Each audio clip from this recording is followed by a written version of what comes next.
It all comes down to this match day. It all comes down to this game versus Bayern Munich. ये Barcelona की recent history का शायद सबसे ज़्यादा important game होने वाला है, क्योंकि यही मैच डे डिसाइड करेगा कि बार्सिलोना यूरोपा लीग जाएगी या फिर चैंपियंस लीग में आगे बढ़ेगी. और यार हम सब लोग को एक बात पता है, एकदम अच्छे से पता है कि ये गेम इजी तो बिल्कुल भी इजी नहीं होने वाला है. बट बार्सिलोना को क्या क्या करना पड़ेगा, कौन कौन सी कंडीशंस है जिसमें बार्सिलोना आगे पहुंच सकती है, बार्सिलोना कौन सी टीम स्टार्ट कर सकती है, बार्सिलोना को गेम में क्या क्या करना चाहिए और हम फैंस को क्या एक्सपेक्ट करना चाहिए, इन सब के बारे में आराम से बैठ के करेंगे डिस्कशन. तो चलो शुरू करते हैं. यार सबसे पहले तो मैं बता देता हूं कि कौन कौन सी कंडीशंस है जिसमें बार्सिलोना चैंपियंस लीग के राउंड ऑफ 16 में चैंपियंस लीग के अगले राउंड में जा सकती है. देखो यार, एक सीधी सी बात है, अगर दूसरे साइड में डायनेमो कीव ने बेंफिका को हरा दिया या फिर उनके साथ ड्रॉ कर दिया तो बार्सिलोना सीधा पहुंच जाएगी. नो डाउट बार्सिलोना सीधा चैंपियंस लीग के राउंड ऑफ 16 में पहुंच जाएगी. बट अगर बेंफिका जीत जाती है तो यहां से हम लोग के लिए प्रॉब्लम्स आना स्टार्ट हो जाएगी. अगर बेंफिका जीतती है तो फिर बार्सिलोना को भी जीतना पड़ेगा. बार्सिलोना के पास और कोई ऑप्शन नहीं रहेगा, क्योंकि बेंफिका हेड टू हेड में हमसे आगे है. बेंफिका से हम लोगों ने एक गेम ड्रॉ किया था और एक गेम बेंफिका ने हम लोग को हरा दिया था. इसलिए अगर हमारे पॉइंट्स भी बराबर हुए तो भी बेंफिका क्वालिफाई कर जाएगी और हम लोग को यूरोपा लीग खेलना पड़ेगा. अब यार यूरोपा लीग में इतना ज्यादा बुरा क्या है, तुम सब लोग को पता ही है कि यूरोपा लीग जो है वो सेकंड लेवल की टीम्स के लिए होती है. जो टॉप टायर की टीम्स होती है वो खेलती है चैंपियंस लीग, उससे एक टायर नीचे वाली टीम्स खेलती है यूरोपा लीग. और सिर्फ यही बात नहीं है, सिर्फ रेप्यूटेशन की बात नहीं है, हालांकि रेप्यूटेशन पे ही सब कुछ डिपेंड करता है, बट पैसे की भी बात आ जाती है कि चैंपियंस लीग के क्वार्टर फाइनल में पहुंचने वाले को 20 मिलियन मिलेगा और यूरोपा लीग जीतने वाले को 14 मिलियन मिलेगा. तो ठीक है, बार्सिलोना को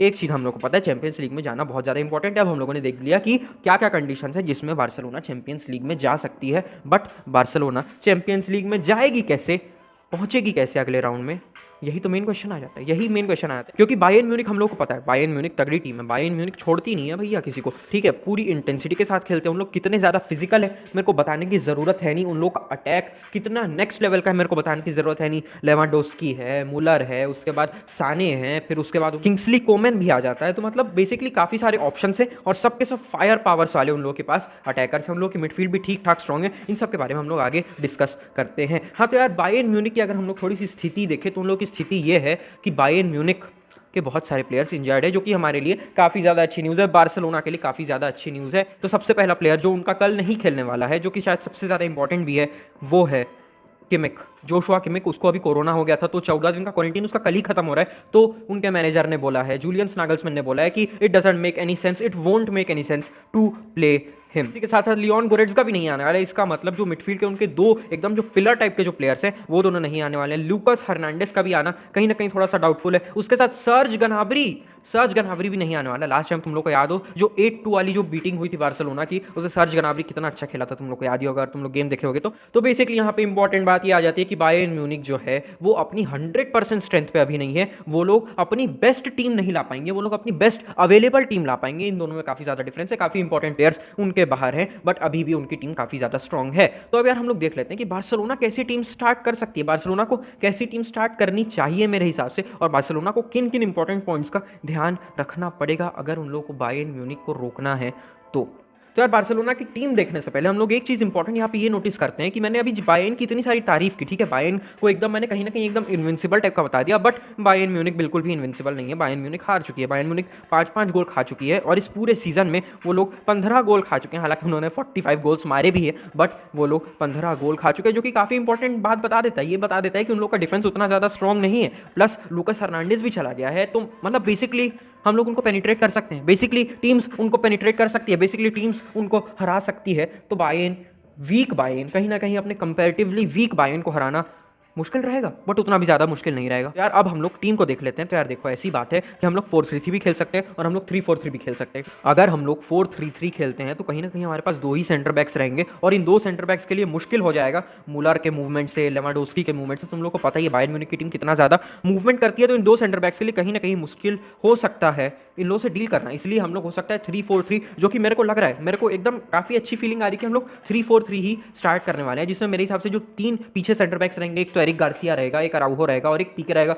पीके सेंटर में खेलेगा, Eric Garcia left hand side में खेलेगा और अराउहो राइट सेंटर बैक बन के खेलेगा। उसके बाद हम लोग जो बीच की जो हमारी मिडफील्ड आए थे जो काफ़ी ज़्यादा इंपॉर्टेंट है, जिसमें ऑब्वियस सी बात है फ्रैंकी डी जॉन्ग रहेगा, ऑब्वियस सी बात है सर्जियो बुस्केट्स रहेगा और लेफ्ट हैंड साइड पे मेरे हिसाब से जॉर्डी अल्बा को रहना चाहिए, क्योंकि जॉर्डी अल्बा हम लोग को पता है कि जॉर्डी अल्बा के पास स्पीड है, तो जॉर्डी अल्बा कहीं ना कहीं डिफेंस से भी हेल्प कर सकता है। अगर हम लोग को इन गेम 4-3-3 में शिफ्ट करना पड़ा तो जॉर्डी अल्बा पीछे आ सकता है। अगर हम लोग उस पोजीशन पे गावी को खिलाते हैं तो कहीं ना कहीं थोड़ी सी कंफ्यूजन क्रिएट हो सकती है। मेरे हिसाब से लेफ्ट मिडफील्डर के पोजीशन में जॉर्डी अल्बा को खेलना चाहिए। अब इंपॉर्टेंट बात आती है कि राइट मिडफील्डर की पोजीशन पे कौन खेलेगा, क्योंकि बुस्केट्स और फ्रैंकी डी जॉन्ग तो मिडिल में खेलेंगे ना, उन दोनों का वहीं खेलना काफी ज्यादा इंपॉर्टेंट है। तो राइट मिडफील्ड की पोजीशन में मेरे हिसाब से निको खेलेगा और यार निको के लिए बहुत ज्यादा इंपॉर्टेंट गेम होगा, क्योंकि अगर वहां पे किंग्सली कोमन खेल लेता है या फिर अगर वहां पे साने खेलता है, कोई भी खेले वहां पे, तो उनके पास स्पीड रहेगी। वहां पे निको को अपनी स्पीड दिखानी पड़ेगी, अपनी फिजिकलिटी दिखानी पड़ेगी और उन लोगों को उस साइड से अंदर आने से रोकना पड़ेगा। अब हम लोग अटैक में चले आते हैं, जो 3 प्लेयर हमारे बच जाते हैं, जो 3 अटैकर्स बच जाते हैं। एक तो ऑब्वियसली बात है मेम्फिस डिपाई रहेगा और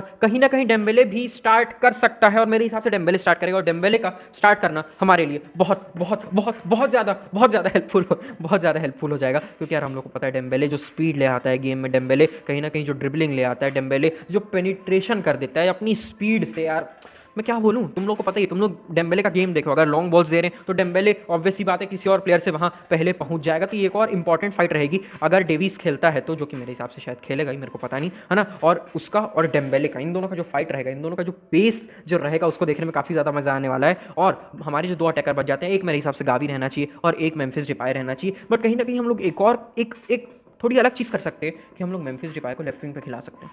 समझ रहे हो तुम लोग बात को, क्योंकि अगर तुम लोग रिसेंट टाइम से देखे हो तो मेम्फिस डिपाई की जो फिनिशिंग है, जो उसका कॉन्फिडेंस है, वो कहीं ना कहीं उतने नेक्स्ट लेवल का नहीं रहा है, कहीं ना कहीं उतने अलग लेवल का नहीं रहा है। वो थोड़ा सा कंफ्यूज हो जाता है, ज़्यादा ट्रिकरी करने की कोशिश कर देता है, सिंपल 1-2 नहीं करता, कहीं ना कहीं अलग अलग चीज़ें ट्राई करता है, जो कि ऑब्वियसली सक्सेसफुल अभी तक तो नहीं होती हुई दिख रही है मेरे को। इसलिए अगर हम लोग मेम्फिस डिपाई को लेफ्ट विंग पे खिला सकते हैं और कुटिन्यो को एज अ फॉल्स 9 खिला दें, तो हम लोग हो सकते हैं एक नया एस्पेक्ट ले आए हमारे गेम में। अब पता नहीं सक्सेसफुल होगा कि नहीं होगा, क्योंकि एक प्रॉपर नंबर 9 भी इंपॉर्टेंट है। तो हाँ, वही बात आती है, बट मेरे को लगता नहीं हम लोग कुटिन्यो को स्टार्ट करेंगे। मेरे हिसाब से हम गावी को ही स्टार्ट करने वाले हैं, लेफ्ट विंग पे गावी खेलेगा और मिडिल में मेम्फिस डिपाई खेलने वाला है। अब यार ये तो हो गई टीम की बात। तुम लोग को पता है फॉर्मेशन क्या है यार? फॉर्मेशन कुछ नहीं है, formation doesn't matter if you don't have the right spirit to play the game, if you don't have the right mentality and right tactics to play the game. तो अब हम लोग को थोड़ा सा टैक्टिक्स देखने पड़ेंगे कि यार बार्सिलोना को क्या क्या करना पड़ेगा बायर्न म्यूनिख को रोकने के लिए। तो एक ऑब्वियस सी बात है कि बायर्न म्यूनिख हाई प्रेस करेगी, बायर्न म्यूनिख हाई प्रेस करने वाली है। मान लो सिनेरियो इमेजिन करो, ठीक है, बॉल टर स्टेगन के पास है, टर स्टेगन ने बॉल अराउहो, पीके, एरिक गार्सिया किसी को भी दे दी और फिर ये लोग सामने से देखते हैं कि इन लोग बायर्न म्यूनिख के जो प्लेयर्स हैं भागते हुए आ रहे हैं, ठीक है, फुल फिजिकलिटी के साथ आ रहे हैं, बहुत सारे प्लेयर्स आ रहे हैं और हाई प्रेस बना रहे हैं, इनसे बॉल छीनने का ट्राई कर रहे हैं, बार्सिलोना पे प्रेशर बना रहे हैं। तो इस टाइम पे तुम लोग ऑब्वियस सी बात बताओ कि जो तीनों सेंटर बैक्स या फिर कोई भी प्लेयर है, कोई भी बार्सिलोना का प्लेयर है, अगर उस पर बहुत ज़्यादा हाई प्रेशर लग रहा है तो वो निकल कैसे सकता है उस प्रेशर से? पास देके। बहुत सिंपल आंसर है, कुछ दिमाग नहीं लगाना है, पास देके। पासिंग एक्यूरेसी बहुत नेक्स्ट लेवल की होनी पड़ेगी, ठीक है। हमारा जो बॉल कीपिंग है, जो हम लोग पोजीशन है, हम लोग को बहुत ज़्यादा रखना पड़ेगा। हम लोग को बॉल लूज बिल्कुल नहीं करनी है, क्योंकि अगर हम लोग अभी अपने रिसेंट गेम्स देखते हुए आ रहे हैं तो उसमें एक ही प्रॉब्लम दिख रही है कि जब जैसे ही हम लोग बॉल लूज करते हैं काउंटर अटैक आ जाता है, ठीक है। जैसे ही बॉल लूज करते हैं तुरंत सामने वाली टीम के प्लेयर भागते भागते आते हैं, गोल मार देते हैं, गोल नहीं भी मारे तो भी इतना ज़्यादा हम लोग पे प्रेशर बना देते हैं, इतना ज़्यादा इंटेंस बना देते हैं गेम को कि हम लोग गोल खा जाते हैं, ठीक है ना। तो मैं बेसिकली यहाँ पे ये बोल रहा हूँ कि हम लोग को पासिंग काफ़ी ज़्यादा अच्छी करनी पड़ेगी। ये तो एक चीज़ होगी। दूसरी चीज़, इस पासिंग के चक्कर में हम लोग को डिफेंसिव नहीं होना है, जो कि अगर तुम लोग 8-2 वाले गेम में आ तो हम लोग कितना ज़्यादा डिफेंसिव हो गए थे। हम लोग 4-4-2 खेल रहे थे उस गेम में, हम लोग बहुत ज़्यादा डिफेंसिव स्ट्रक्चर के साथ खेल रहे थे। हम लोग को डिफेंसिव नहीं होना है, क्योंकि बायर्न म्यूनिख वाले जब प्रेस करेंगे ओपन एरियाज बनेंगे, हम लोग को उन ओपन एरियाज को एक्सप्लॉइट करना है, हम लोग को भी ऑफेंसिव होकर खेलना है, हम लोग को भी आगे धक्के मार के जाना है, हम लोग को फुल पावर के साथ खेलना है, ऑफेंसिव होकर खेलना है। ये हो गई दूसरी चीज़। तीसरी चीज़ हो गई मार्किंग बहुत ज़्यादा इंपॉर्टेंट आ जाती है, ठीक है। मार्किंग, अब यार देखो ऑब्वियसली बात है, पूरे टाइम बॉल बार्सिलोना के पास तो रहने नहीं वाली, बायर्न म्यूनिख के पास भी बॉल जाएगी at some point of time, at many points of time. तो ऐसे टाइम पे इंपॉर्टेंट रोल आ जाता है बुस्केट्स का, फ्रैंकी डी जॉन्ग का, निको का, इन तीनों का रोल बहुत ज़्यादा इंपॉर्टेंट रहता है, क्योंकि यही तीन रहेंगे जिनको बॉल सबसे ज़्यादा इंटरसेप्ट करने का मौका मिलेगा, यही तीन रहेंगे जिसको सबसे ज़्यादा फिजिकलिटी दिखाने का मौका रहेगा, और इन्हीं लोगों को इस फिजिकलिटी का यूज़ करना है, स्पेशली बुस्केट्स और फ्रैंकी डी जॉन्ग को, थॉमस मुलर को रोक के रखना है। यार पागल हो जाता है यार वो बंदा हमारे खिलाफ, तुम लोग उसके गेम देख लो, एकदम मतलब पता नहीं नेक्स्ट लेवल ही पहुंच जाता है उसका गेम बार्सिलोना के अगेंस्ट, है ना। तो हम लोग को उस पर स्पेशल नज़र रखनी पड़ेगी।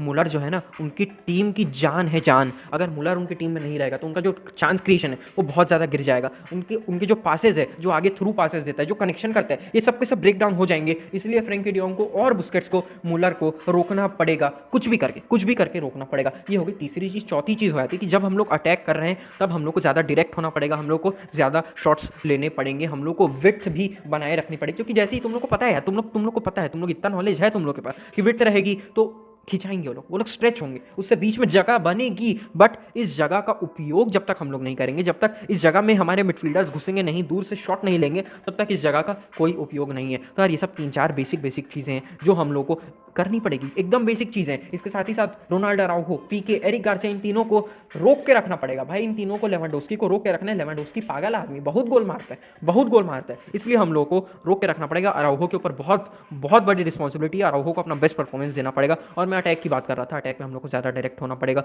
गावी को अगर अंदर ड्रॉप करना है, गावी अगर अंदर आ रहा है तो जॉर्डी अल्बा को आगे जाना पड़ेगा, विड्थ कंटिन्यूसली बनाए रखनी पड़ेगी ताकि गावी के लिए अंदर जगह बने, वो मेम्फिस डिपाई के साथ कनेक्शन बना सके। बेसिक चीज़ें हैं। हम लोग को हाई इंटेंसिटी के साथ खेलना है, हम लोग को पहले से गेम में हार के नहीं जाना है, ठीक है। हम लोग को ये सोच के आना है कि हम लोग बायर्न म्यूनिख को हरा देंगे।